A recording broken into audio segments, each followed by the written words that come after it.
ห้องประธานคณะกรรมการปกครองแขวงลงสุกยู่เบียกงานอยู่แผนกยุติธรรมแขวงตอนเช้าวันที่11พฤษภาคม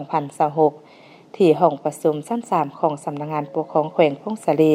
ท่านอุคำตุลพันธ์กรรมการประจำพรรคแขวงห้องประธานคณะกรรมการปกครองแขวงพงศาลีผู้ซึ่งนำเบียกงานของเขตวัฒนธรรมสังคมขันแขวงและเบียกงานยุติธรรมโดยการต้อนรับของท่านพรสุจิต ดีดาวงศ์กรรมการพรรคแขวงเลขาหน่วยพรรคหัวหน้าแผนกยุติธรรมแขวงพงศาลีมีคณะพรรคคณะแผนกห้องหัวหน้าแขนงห้องแขนงตลอดฮอดพนักงานราชการภายในแผนกเข้าร่วมในกองประชุมท่านพรสุจิต ดีดาวงศ์กรรมการพรรคแขวงหัวหน้าแผนกยุติธรรมแขวงและท่านนางอำไพพรต่อมมณีห้องหัวหน้าแผนกยุติธรรมแขวงได้ขึ้นผ่านบทสรุปการจัดตั้งปฏิบัติเวียกงานของแผนกยุติธรรมซึ่งได้จัดตั้งปฏิบัติคำตัดสินของศาลที่ใช้ได้อย่างเด็ดขาดคดีทั่วแขวงและต่างแขวงมาปฏิบัติคดีค้างมารวมทั้งหมดมี520เดือนและนี่คดีเพลง39เดือนคดีอาญา481เดือนคดีเข้าใหม่56เดือนอาญา56เดือนรวม576เดือนเพลง39เดือนอาญา537เดือนปฏิบัติสำเร็จคดี22เดือนเพลง3เดือนอาญา19เดือนเสียชีวิตอาญา1เดือนและส่งต่างแขวงคดีอาญา7เดือนปัจจุบันคำตัดสินพวมปฏิบัติทั้งหมด546เดือนเพลง36เดือนอาญา510เดือนได้ออกหมายเรียก5ครั้ง10ฉบับหมายเชิญ4ครั้ง31ฉบับ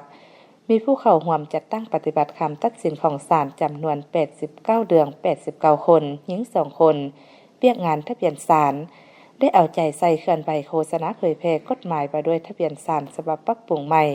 เพื่อเฮ็ดให้พนักงานราชการประชาชนบรรดาเผ่าบรรดาหัวหน่วยธุรกิจรับรู้ทั่วถึงที่ตั้งพระบทบาทสิทธิและหน้าที่ของกฎหมายทะเบียนศาลโดยสมทบกับภาคส่วนที่เกี่ยวข้องเป็นต้นบรรดาธนาคารแผนกการต่างๆที่มีการประมูลการจัดซื้อสินค้าโครงการลงทุนของรัฐมีความรับประกันถูกต้องโปร่งใสมีคุณค่าทางด้านกฎหมายปกปักรักษาสิทธิผลประโยชน์อันชอบธรรมของบุคคลนิติบุคคลใน1ปีผ่านมาสามารถกวดกาและยั่งยืนความถูกต้องของสัญญาและเอกสารประเภทต่างๆของบรรดาหัวหน่วยธุรกิจบุคคลและนี้แขนงทะเบียนศาลยั่งยืนความถูกต้องของสัญญาและเอกสารอื่นๆได้ทั้งหมด512ฉบับนอกนี้ยังได้ยกให้เห็นผลสำเร็จที่พ้นเด่นด้านอ่อนข้อคงค้างพร้อมด้วยสาเหตุจำนวนหนึ่งที่ต้องสวมใส่ปรับปรุงแก้ไขในต่อหน้าพร้อมกันนั้นก็ได้กำหนดทิศทางแผนการจุดสุมในต่อหน้าจากนั้นประธานกองประชุมได้มีคำเห็นเพื่อเป็นทิศทางในการประกอบคำเห็นและผู้เข้าร่วมได้ประกอบคำคิดคำเห็นอย่างกงไปกงมาเพื่อให้การจัดตั้งปฏิบัติเวียกงานมีผลสำเร็จกว่าเก่าในโอกาสที่มีความหมายความสำคัญนี้ประธานกองประชุมท่านได้แสดงความย่อหย่อสมเสยและตีราคาสูงต่อคณะนำตลอดฮอดพนักงานราชการภายในแผนกยุติธรรมที่อยากได้ผลงานใดด้านในระยะที่ผ่านมาได้เน้นเติมบางปัญหาต่อกับคณะภาคคณะแผนกเอาใจใส่เพิ่มทวีศึกษาอบรมการเมืองนำพาแนวคิดให้กว้างขวางดึกซึ้งคนคว้าเสริมสืมกำแน่นแนวทางนโยบายของพรรคกฎหมายและระเบียบการของรัฐกำแน่นบรรดามติคำสั่งของส่วนกลางและของแขวงวางออกเป็นแต่ละระยะให้ลึกซึ้งถึงทงโดยเฉพาะกำแน่นพระบทบาทสิทธิและหน้าที่ของตนเพื่อเป็นบนอิงในการเคลื่อนไหวและปฏิบัติเวียกงานให้ถูกต้องตามกฎหมายและมีผลสำเร็จตั้งหน้าปรับปรุงแบบแผนนำพาของคณะพรรคนำพาด้วยแนวทางและระเบียบกฎหมายการค้นคว้าตกลงปัญหาสำคัญต้องเป็นหมู่คณะเบาและปฏิบัติตามมติติดพันกับการเสริมขยายความเป็นแบบอย่างน้ำหน้าการแก้ไขข้อขาดตกบกพร่องและการนำพาฝึกฝนอบรมตนเองให้ดีขึ้น